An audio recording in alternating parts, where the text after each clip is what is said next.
Secret number one, choose the right platform.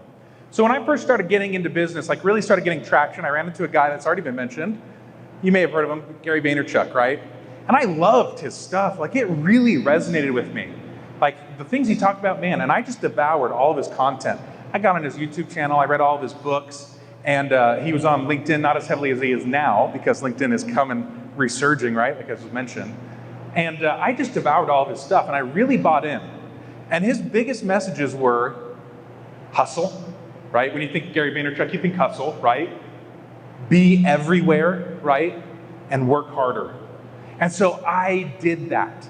I was on Instagram, I was on Twitter, I was on Facebook, I was on LinkedIn, I was on YouTube, I was on all of the platforms, right? And this is what I discovered about that hustle culture and that approach for me, is that I couldn't be everywhere. It just was not sustainable for me, and I had little room for anything else, right? And so it caused me to have to think about my approach.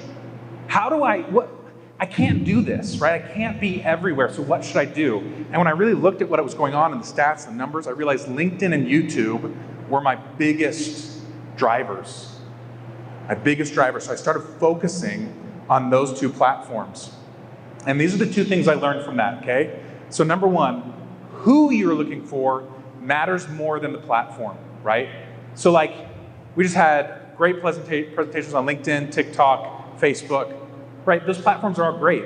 If your audience isn't there and they aren't interacting there, it doesn't matter, right?